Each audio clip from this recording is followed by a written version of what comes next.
Olá, meninos e meninas, eu sou Isabel. Nosso assunto hoje é a palavra ser.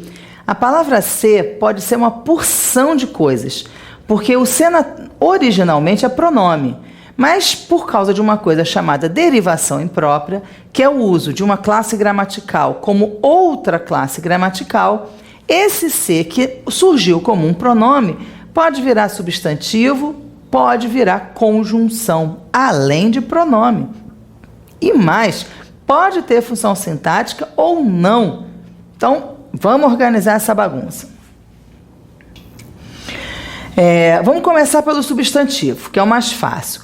Qualquer termo, qualquer classe gramatical pode virar substantivo, né? Basta eu colocar um artigo ou um pronome junto, um termo determinante junto a esse ser, ele vai virar um substantivo.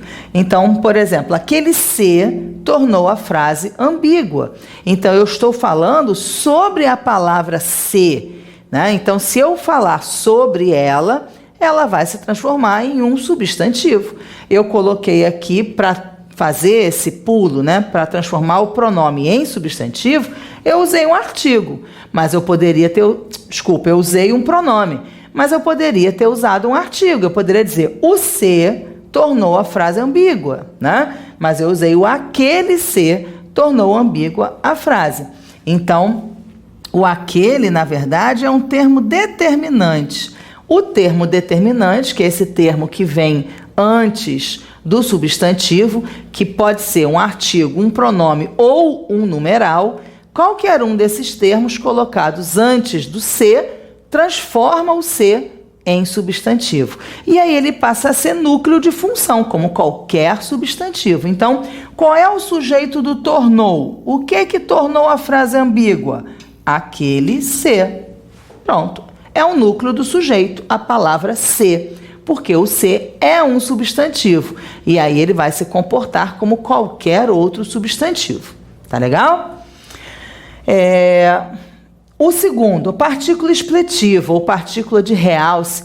E aí existem inúmeros nomes para esse, vamos dizer assim, para esse ser. Porque ele não é exatamente assim uma partícula. Partícula parece que é uma coisa mínima, né? Uma poeirinha lá de alguma coisa, né? Mas a gramática vai chamar de partícula também uma expressão, né? Partícula expletiva é que. Ora, como é que o é que, duas palavras, pode ser uma partícula, né? Então, o que acontece? Mesmo que tradicionalmente existe esse nome, partícula expletiva, muitos teóricos mais atuais, contemporâneos, vão chamar de outras formas, né? Então, podem chamar de pronome de realce, palavra de realce, palavra enfática, palavra de reforço, pronome de reforço, enfim, falou que é um pronome, que é uma palavra, que é uma partícula. Falou que é de realce, de reforço, de ênfase, tá tudo certo, tá?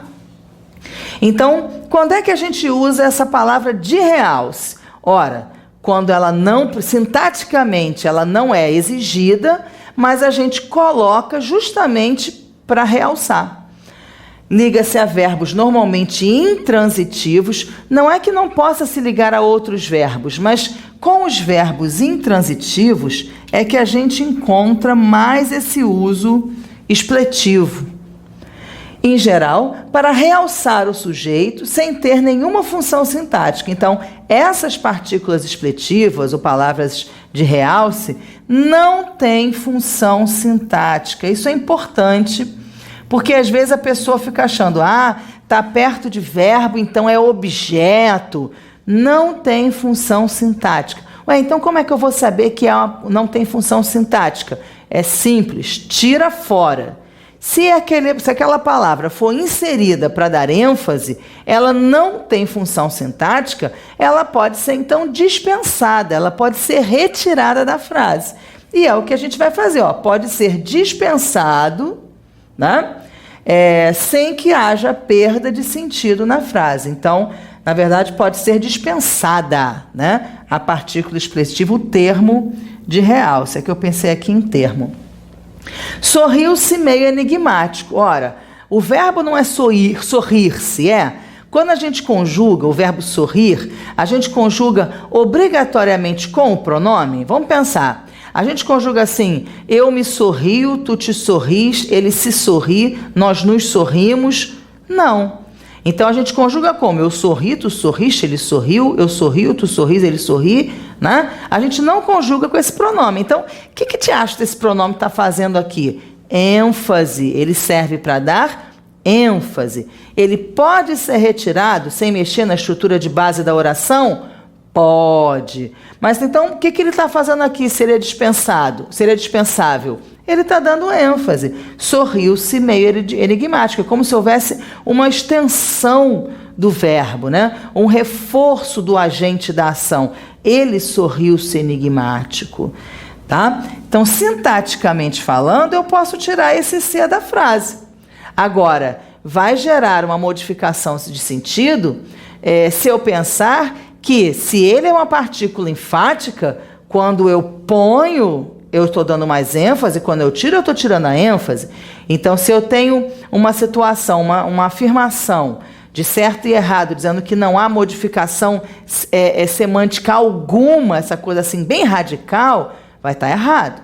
Agora, muda o sentido original da frase? O sentido original não muda, não. Sorriu-se meio enigmático é a mesma coisa que sorriu enigmático. Agora, não tem nenhuma alteração, nenhuminha. Tem alteração. Tem mais ênfase e menos ênfase. Ora, você pensa num café. Qual é a diferença entre o café expresso e um café comum? Porque um é mais forte, mais encorpado do que o outro. Ah, mas é tudo café. Pois é, mas não são iguais. É a mesma coisa aqui da minha frase. É a frase expressa com café expresso e a outra com café normal, né? Então, tem mais ênfase ou tem menos ênfase? O sentido é igual. Embora haja alteração quanto à ênfase. Mesma coisa aqui, ó. Foi-se embora sem olhar para trás. O verbo ir é um verbo que muitas vezes vem acompanhado desse pronome de realce. Muitas vezes. Né? Ele foi embora sem olhar para trás. Tudo bem. Quando você fala foi-se embora, dá assim, né, uma ênfase maior, dá um tom diferenciado na frase. Né? Inclusive, embora sintaticamente eu possa retirá-lo, se eu quiser usar só o verbo ele foi, como ele foi embora, ou até de maneira figurada, se eu quiser usar um eufemismo no sentido de morreu, né? Eu posso dizer assim, ele morreu. E aí, usando o eufemismo, de maneira figurada, eu posso dizer, ele foi. É uma coisa. Mas não é mais comum a gente usar o ser, ele se foi. É mais comum, né? Então, o ser, ele é muito comum junto do verbo ir. Agora, ele não pertence ao verbo. Eu não conjugo eu me vou, tu te vais, ele se vai. Tá? A gente não conjuga o verbo com esse pronome ser. Então, esse pronome ser não pertence ao verbo. É uma partícula de ênfase. Tá legal? O que mais a gente tem com ser? Então, já vimos substantivo e já vimos a palavra de realce. Agora, vamos para os pronomes. Então, vamos lá. Pronome passivador. Deixa eu botar minha bolinha aqui no meio do caminho. O pronome passivador. Ora, a gente tem uma aula inteira aí de vozes verbais. Então, quem não entender muita coisa, pronome passivador, o que é isso de voz passiva? Procura no site a aula de voz passiva, de vozes verbais. Tá? Então, aqui a gente está falando dos 6, e aí vocês vão lembrando dessas classificações dos 6, tá? Mas uma coisa assim mais aprofundada, vocês têm que procurar a aula específica. Bom, quando é que eu tenho o pronome apassivador? Quando é que eu sei que o ser é um pronome apassivador? Quando eu tenho um verbo transitivo direto. Então, eu preciso ver a transitividade do verbo para decidir se o ser é um pronome apassivador, tá? Então, eu tenho a voz passiva sintética, que é a voz passiva que usa o pronome ser, quando a gente tem verbo transitivo direto na voz ativa. Então, olha só, Ofereceram umas vagas na obra aqui perto. Eu tenho uma voz ativa. O que é voz ativa? É quando o sujeito é o agente da ação. Qual é a ação que eu tenho aqui? A ação de oferecer. Então, alguém que está aqui indeterminado, uma pessoa, várias pessoas, uma empresa, enfim, um sujeito indeterminado ofereceu umas vagas na obra aqui perto. Então, eu tenho um sujeito agente. Mesmo que eu não seja qual é, mesmo que ele seja indeterminado, ele é o agente da ação. O verbo oferecer é um verbo transitivo direto. Quem oferece, oferece alguma coisa. Nesse contexto aqui, ele pode ser transitivo direto e indireto. Quem oferece, oferece uma coisa para alguém. Mas aqui não. Aqui ofereceram o quê? Mais vagas. Então, eu tenho um verbo que é transitivo direto e que, portanto, obriga um objeto direto, que vai ser o termo mais vagas. Tá? Alguém ofereceu o quê? Mais vagas. Bom, se o verbo é transitivo direto, na voz ativa, e eu acrescento um pronome ser, o que automaticamente vai acontecer? Essa frase que estava na voz ativa vai se transformar em voz passiva sintética, automaticamente. Ah, mas eu não quis fazer voz passiva, mas foi o que você fez, tá? Sempre, automaticamente, o meu verbo é transitivo direto na voz ativa. Eu acrescento um ser, eu transformo em voz passiva. Esse ser, então, que se liga ao verbo transitivo direto, vai se chamar pronome apassivador, tá? É o nome dele. Ora, o que o pronome apassivador faz? Ele transforma o objeto em sujeito. É uma mágica. Ele pega lá o objeto e transforma em sujeito. Por que isso acontece? Na voz ativa, o sujeito é o agente da ação. Na voz passiva, o sujeito é o paciente da ação. Ora, numa frase de voz ativa, onde fica o paciente da ação? No objeto. Então, se eu tenho uma voz passiva, o objeto tem que virar o sujeito. É isso que acontece. Então, sempre, gente, sempre que eu tenho um verbo transitivo direto na voz ativa e junto um pronome ser, o que era objeto passa a ser o sujeito. Sempre. Isso aqui vira voz passiva. Portanto, o ser é um pronome apassivador. Ele apassiva a frase. Como? Transformando o objeto direto em sujeito, tá? Essa frase aqui, na voz passiva sintética, equivale a esse raciocínio aqui na voz passiva analítica. A voz passiva analítica, ela não tem o ser, ela tem dois verbos. O verbo ser, mais o verbo principal no particípio. O verbo não é o oferecer? Então, aqui, oferecidas, tá? E o sujeito, que passou a ser o mais vagas, continua sendo o sujeito da voz passiva aqui, ó, igualzinho, né? Esse sujeito está aqui também.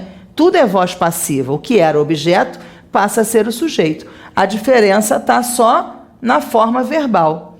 Então, ofereceram-se mais vagas é a mesma coisa que mais vagas foram oferecidas. É igualzinho. Tá legal? E isso tudo acontece por causa de quê? Porque a gente juntou um pronome apassivador a um verbo transitivo direto. Gravem isso. Isso cai o tempo inteiro em concurso. Gravem isso. E se ficaram na dúvida, voltem para assistir a aula de vozes verbais, tá? Que já está no site. Vamos seguir. Quando é que eu sei que o ser é índice de indeterminação do sujeito? Pelo mesmo raciocínio, eu vou lá para a questão da transitividade. Aí eu penso, já sei, que eu já decorei, que quando eu tenho verbo transitivo direto na voz passiva, eu somo um ser, aquele ser é na voz ativa, eu tenho um pronome passivador. Então, verbo transitivo direto mais ser, voz passiva. Então, como é que eu vou chamar o ser junto com o verbo transitivo direto? Pronome passivador. Ora, quais são as duas outras transitividades que a gente tem? Verbo intransitivo, verbo transitivo indireto. Pronto, olha aí o índice de indeterminação. Tá? É exatamente com isso. Nós temos 3 transitividades. Ou o verbo é intransitivo, ou ele é transitivo direto, ou ele é transitivo indireto. Com o transitivo direto, eu tenho voz passiva. Com os outros 2, eu tenho sujeito indeterminado. Ou seja, eu vou precisar de um C que indetermine o sujeito. Tá? Serve para indeterminar o sujeito na voz ativa. É usado sempre com verbos intransitivos ou transitivos indiretos. Isso daqui já está mais do que decorado, né não? Então, os exemplos. Precisaram de mais empregados na construção. Como é que eu usei, que estratégia da língua eu usei para indeterminar esse sujeito? Para dizer que eu não sei se foi uma pessoa, se foi o gerente, se foi a empresa, quem é que precisa de mais empregados na construção? Não sei. Que estratégia da língua eu usei para indeterminar esse sujeito? Coloquei o verbo na terceira pessoa do plural. Então, verbo na terceira pessoa do plural, como está aqui, indica sujeito indeterminado. Agora, esse verbo precisar é um verbo transitivo indireto. Quem precisa, precisa de alguma coisa. Olha a preposição aqui, ó. De mais empregados. Então, esse objeto indireto, claro, está começando com preposição. Se eu, ao invés de usar a terceira pessoa do plural, quiser usar o pronome se para indeterminar o sujeito, o que eu tenho que fazer? Eu tenho que tirar o verbo da terceira pessoa do plural, eu vou colocar o verbo na terceira pessoa do singular e aí eu vou somar o se. Tá? Então, eu só somo C, índice de indeterminação do sujeito, ou símbolo de indeterminação do sujeito, eu só somo ao verbo na terceira pessoa do singular. E não é qualquer verbo. Verbos transitivos indiretos ou intransitivos. Esse verbo aqui é verbo transitivo indireto. Então, somado ao C, eu tenho um índice de indeterminação do sujeito. Ora, isso é fácil até de entender. Eu posso ter um sujeito começando com preposição? Não. Eu posso ter um adjunto adverbial ocupando o lugar de sujeito? Não. Então, não tem nada na frase para ser transformado em sujeito. Quando eu tenho verbo transitivo direto, a estrutura do objeto direto, que é um termo substantivo sem preposição, a estrutura do objeto direto é idêntica à estrutura do sujeito.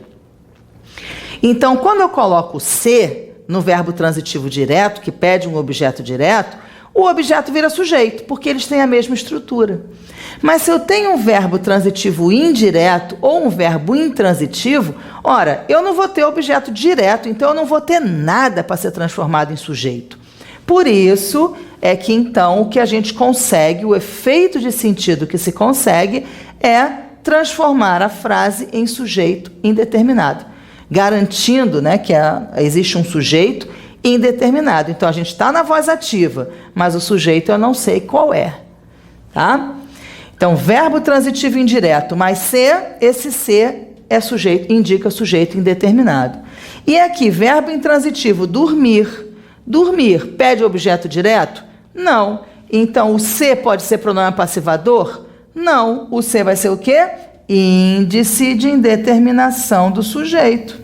Pronto. Dorme-se melhor com o frio.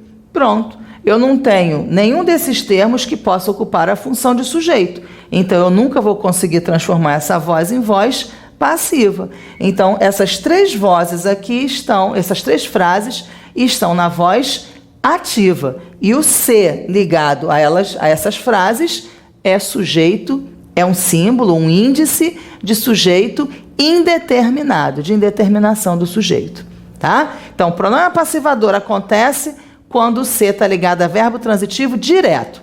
E o índice de determinação de sujeito acontece quando o se estiver ligado a transitivo indireto ou intransitivo. Muito fácil, gente, muito fácil. Decorado, hein? O que mais a gente tem agora? Os pronomes reflexivos. Ora, eu tenho pronome reflexivo quando a voz é uma voz reflexiva. O que é isso? De novo, eu não sei o que é voz reflexiva. Vai procurar a aula da Isabel lá de vozes verbais. Eu explico direitinho o que é para vocês. Aqui eu tenho que dizer que na voz reflexiva eu tenho um sujeito que pratica a ação, que é claro, ele não está indeterminado, ele é um sujeito simples, e eu tenho um objeto que também é simples e que tem o mesmo referente do sujeito, tá? Então, ele forma a voz reflexiva com valor ou não de reciprocidade. E sempre ele vai ser um objeto. Então, o pronome reflexivo, desses 6 todos, índice de determinação, partícula de realce, pronome passivador, de todos esses 6 que vocês vão encontrar aí, os únicos que têm função sintática são o ser quando ele é substantivo e o ser quando ele é pronome reflexivo, que ele é sempre objeto, sempre. Pode ser um objeto direto ou um objeto indireto, mas ele vai ser sempre um objeto. Sempre, não é de vez em quando, gente, é sempre, tá? Então, olhem só, as meninas olhavam-se no espelho vaidosas. Por que eu sei que isso aqui é uma voz reflexiva? Porque o sujeito, as meninas, apresentam o mesmo referente desse ser. Reparem que o ser significa as meninas. As meninas olhavam quem? As meninas olhavam elas mesmas, olhavam a si próprias no espelho vaidosas. Então, esse ser aqui, ele tem o mesmo referente desse sujeito aqui, as meninas. Quando isso acontece, a gente tem voz reflexiva. Significa, então, que eu tenho um pronome reflexivo e que esse pronome reflexivo é um objeto direto. Por quê? Porque o verbo é transitivo direto. Quem olha, olha alguma coisa. Elas olhavam quem? Elas mesmas, tá? Então, o pronome reflexivo tem sujeito expresso, tá? É um verbo que poderia ser empregado na voz ativa se o ser não estivesse aí. Por exemplo, as meninas olhavam as rachaduras no espelho. Pronto, não seria voz reflexiva, né? Seria voz ativa. Como o ser identifica o sujeito, então aí eu tenho voz reflexiva. A ação se volta para o próprio referente do sujeito. E aí eu digo para vocês, com valor ou não de reciprocidade, pelo seguinte: aqui eu estou dizendo para vocês que não há valor de reciprocidade. Então, as meninas olhavam-se no espelho, quer dizer, cada uma olhou a si mesma, né? Eram várias meninas, mas cada uma estava cuidando de si. Quando existe o valor de reciprocidade, existe a ideia de troca. Um faz para o outro faz para um, tá? Então, olha, na praça, os namorados beijaram-se apaixonadamente. Quer dizer, eu tenho que entender que esse ser aí tem valor de reciprocidade. Por quê? Porque se eu entender que esse ser é apenas reflexivo, eu tenho que dizer que os namorados beijaram a si mesmos. Quer dizer, a namorada beijou ela mesma, o namorado beijou ele mesmo. É um encontro fracassado, não é verdade? Então, para que haja alguma graça nesse encontro, a gente tem que ter valor de reciprocidade para que haja troca. O nome é igual. A gente tem um ser aqui, que é um pronome reflexivo, com valor de objeto direto, mas o sentido é de reciprocidade. Algumas bancas, não são muitas, mas algumas bancas acabam dizendo que esse pronome, ao invés de ser reflexivo, é um pronome recíproco. Tudo bem, você vai dizer que está certo também. Então, o pronome reflexivo com valor de reciprocidade, ou pronome reflexivo recíproco, ou pronome recíproco, tudo isso pode ser nomenclatura para esse ser que aparece aqui, tá? Esse não. Esse é pronome reflexivo só. Mas esse segundo pode apresentar outras nomenclaturas porque ele tem um valor diferenciado, tá? Outro ser que a gente tem é a parte integrante do verbo. Existem verbos que são conjugados obrigatoriamente com o pronome ser. Lembra quando nós falamos ainda agora do verbo ir? O verbo ir a gente não conjuga obrigatoriamente com o pronome. Eu não conjugo, eu me vou, tu te vais, ele se vai. Mas existem verbos que obrigatoriamente se conjugam com pronome. Por exemplo, arrepender. A gente não conjuga eu arrependo, tu arrependes, ele arrepende. A gente conjuga eu me arrependo, tu te arrependes, ele se arrepende, nós nos arrependemos e assim por diante.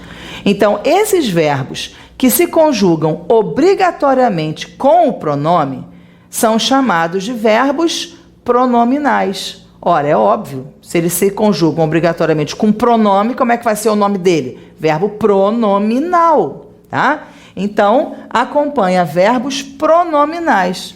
Os verbos pronominais, então, eu defino aqui para vocês. São aqueles que se conjugam obrigatoriamente com o pronome, tá? Como ajoelhar-se, arrepender-se, queixar-se, apiedar-se e etc. Né? Reparem, por exemplo, o verbo olhar, que a gente acabou de ver lá como pronome reflexivo, quer dizer, o se que acompanha o verbo olhar. O verbo olhar se conjuga obrigatoriamente com o se? Eu conjugo obrigatoriamente eu me olho, tu te olhas, ele se olha? Não. Por isso eu posso ter um pronome reflexivo que é um objeto. Aquele pronome não pertence ao verbo. O verbo é olhar. Aqui não, aqui é diferente. Porque aqui o verbo não é ajoelhar. O verbo aqui é ajoelhar-se. Mesmo que enfaticamente as pessoas digam, porque eu ajoelhei o menino no milho, num ato lá de maluquice, não é a pessoa que ajoelhou. Quem dobrou o joelho foi o garoto.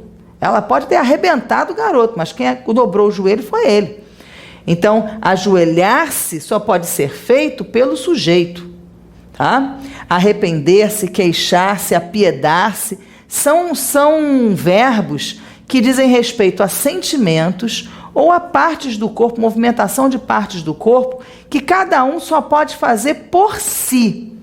Esses verbos são verbos que obrigatoriamente são conjugados com o pronome, são verbos pronominais. Então, eu não posso desmembrar esse se do verbo. O se pertence ao verbo, então ele não é objeto. Sem querer, o menino feriu-se. Aí a gente pensa no ferir. Esse se conjuga obrigatoriamente? Eu me firo, tu te feres, ele se fere? Não, porque você pode dizer, eu feri fulano, eu feri a mão, não, né? Eu feri alguém ou alguma coisa, um bicho, sei lá. Então, o verbo ferir não é um verbo pronominal. Porque ele não é um verbo pronominal, eu posso, então, fazer essa separação entre o que é o objeto e o que é o verbo. O menino, sujeito, feriu, verbo, o quê? Ele mesmo, objeto. Eu tenho 3 partes nessa oração aqui. Quer dizer, 3 não, porque tem o sem querer, que é o advérbio de modo, né? Então, eu tenho 4 partes. Mas na estrutura de base da oração, eu tenho 3, sujeito, verbo e complemento, tá? Eu posso substituir aquele se por um outro referente. Sem querer, o menino feriu quem? Seu amigo. Repararam? O verbo se conjuga independente do pronome. O pronome não pertence ao verbo. Quando eu tenho isso, o se é pronome reflexivo, como a gente viu lá com o olhar. Agora, olha isso daqui. Ele lamentava-se sem motivos. Eu posso conjugar o verbo lamentar sem o se? Eu lamento algo. Né? Quer dizer, eu acho ruim algo. Agora, esse lamentava-se é a mesma coisa que eu lamento algo? Não. O sentido é diferente. Ele lamentava-se, ele se queixava, ele reclamava. É diferente de eu lamento muito a sua perda. É diferente. Então, o verbo lamentar tem um sentido. O verbo lamentar-se tem outro sentido. Então, eu me lamento, tu te lamentas, ele se lamenta, é um verbo pronominal. Agora, eu lamento, tu lamentas, ele lamenta, não é um verbo pronominal. Tá? Então, nesse sentido aqui, o verbo lamentar-se é um verbo intransitivo. Nessa frase, ele lamentava-se sem motivos. E aí, esse se não vai ser desmembrado do verbo. Ele pertence ao verbo. Tá vendo? Eu tenho uma coisa só. Eu não tenho duas, eu tenho uma coisa só. Então, esse ser vai se chamar parte integrante do verbo. Ele integra o verbo, ele faz parte do verbo. Eu não posso substituir aquele ser por um outro referente. Reparem, aqui eu coloquei o menino feriu-se, feriu ele mesmo. Aqui eu coloquei o menino feriu seu amigo. Pronto. Agora aqui no lamentar, eu posso dizer isso? Ele lamentava ele mesmo. Ele lamentou seu amigo sem motivos? Não. Eu não posso substituir o ser pelo seu amigo. Não posso. Porque o verbo não é lamentar. O verbo aqui é lamentar-se, que é ficar se queixando. Tá? Então, aqui eu tenho um verbo pronominal. E se o verbo é pronominal, ele não tem objeto. Então, eu não posso substituir por outro referente. Eu tenho que obrigatoriamente conjugar com o se. O verbo apaixonar-se, a gente conjuga como? Eu apaixono, tu apaixonas, ele apaixona? Não. A gente conjuga como? Eu me apaixono, tu te apaixonas, ele se apaixona. Então, o verbo é apaixonar? Não. O verbo é apaixonar-se. Como é que eu chamo esse ser? Parte integrante do verbo, tá? Então, quando a gente tem verbos pronominais, a gente tem parte integrante do verbo. Tá legal? Nós temos agora as conjunções. Então, já vimos substantivo, parte integrante do verbo, os pronomes, indeterminação, né? Partícula expletiva. Agora a gente tem conjunção, que é outra classe gramatical. Para que serve conjunção? Conjunção liga orações. Né?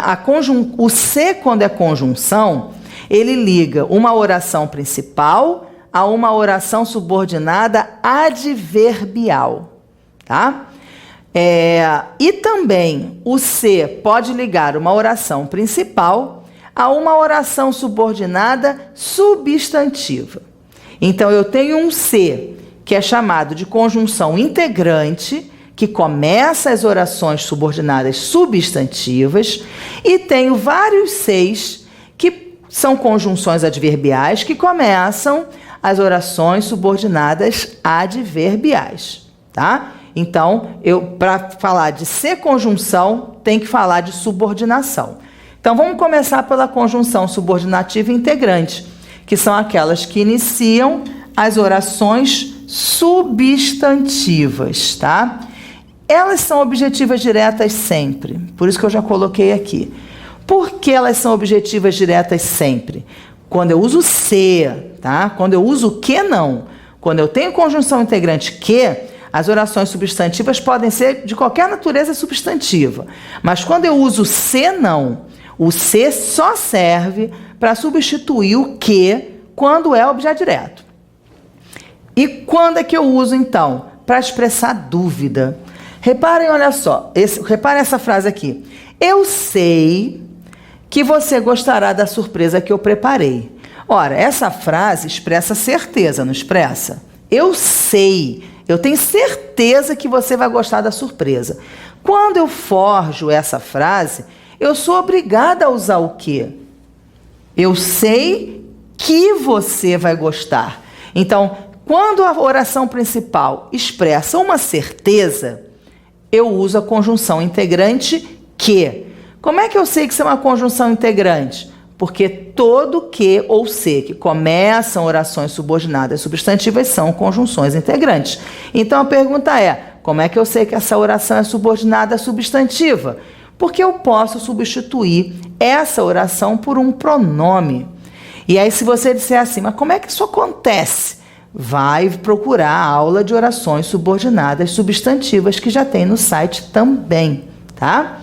Mas aqui, de maneira rápida, eu vou dizer para vocês que se eu puder substituir essa oração aqui, que você gostará da surpresa que preparei, pelo pronome isto, eu vou então ter uma oração subordinada substantiva. Eu sei isto, eu sei algo, eu sei tudo. Posso? Posso. Então, o pronome só pode substituir substantivos. Então, se eu pude substituir na estrutura a oração por um pronome, é porque é uma oração substantiva. Se é uma oração substantiva, é uma conjunção integrante esse que. Fácil. O mesmo raciocínio eu vou fazer para o se. Só que o se não vai expressar a certeza. O se vai expressar dúvida. Eu vou usar o se para dúvida. Então, olha, se eu sei que. Mas reparem, se eu não sei, eu uso não sei que. Eu uso o que? Não sei se. Olha aí como é que aparece o se.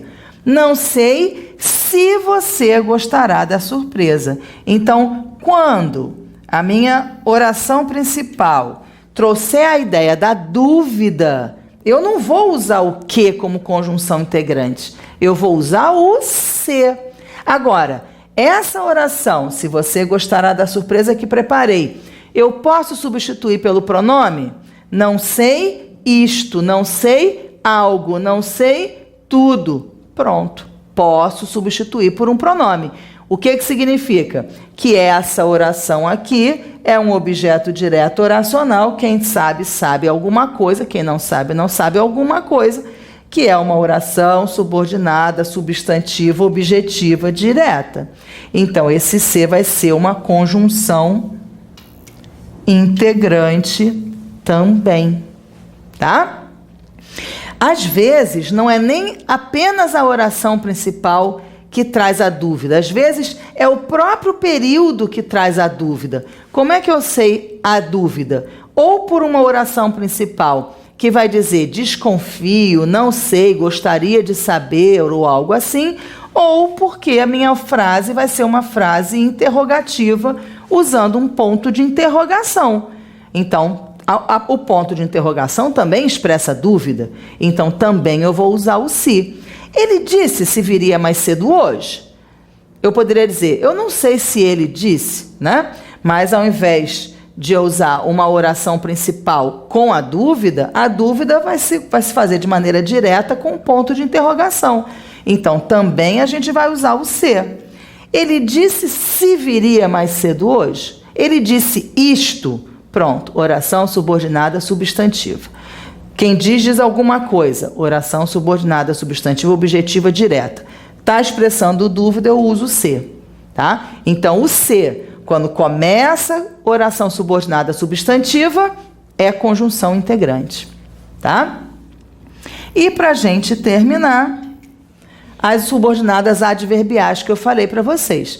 Essas subordinadas adverbiais, elas trazem ideia de algum advérbio, né? Então, eu posso ter as ideias de condição, de tempo ou de causa, tá? Condição, tempo ou causa. Então, vamos lá. Quando é que eu tenho uma ideia condicional? Se não fizer o dever, ficará de castigo. Tá lá a mãe brigando com a filha ou com o filho, né? Ó, se você não fizer o dever de casa, vai ficar de castigo. Então, se a gente tem uma frase assim, a gente imagina uma mãe, um pai, enfim, que está estabelecendo uma condição, uma suposição. Então, é o trato. Fez o dever, não ficou. Não fez, ficou. Então, é uma condição, né? Essa condição, então, que o se explora aqui, pode ser substituída pelo caso, não pode? Eu posso expressar essa condição com uma outra conjunção. Caso não faça o dever, ficará de castigo. Então, sempre que eu puder substituir o se pelo caso, eu tenho uma ideia de condição. Lembrem que a ideia de condição leva para uma suposição.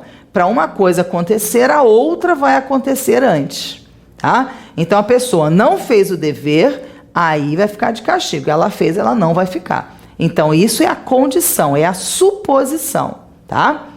Agora, o tempo. Se for chegar tarde, avise sempre. Então, eu não posso pensar nesse se como um quando. Quando for chegar tarde, avise sempre. Posso, né? Eu poderia pensar numa ideia de uma suposição. Caso você chegue tarde, me avise. Poderia.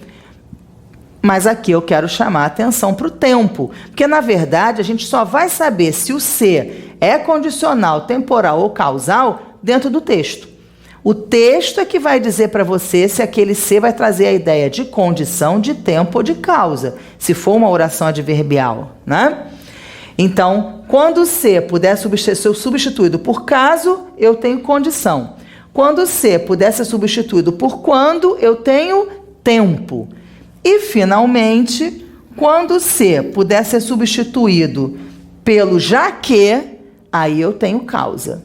Então, se estudou, para que ter medo da prova? Quer dizer, você estudou, então não tem que ter medo da prova. Você não tem que ter medo da prova porque você estudou. Então, já que, porque, visto que você estudou, para que ter medo da prova? Você não deve ter medo da prova. Então, na verdade, essa pergunta aqui é uma forma de afirmação, é uma técnica retórica, né? Você pergunta, mas na verdade a sua dúvida já está respondida. Então, já que estudou, para que ter medo da prova? Tá? Então, é gravar assim, o ser, quando puder ser substituído pelo caso, condição, pelo quando, tempo, pelo já que, causa. Pronto. Tá? Na cabeça aí, decoradinho, ok? Então é isso, meninos. Até a próxima.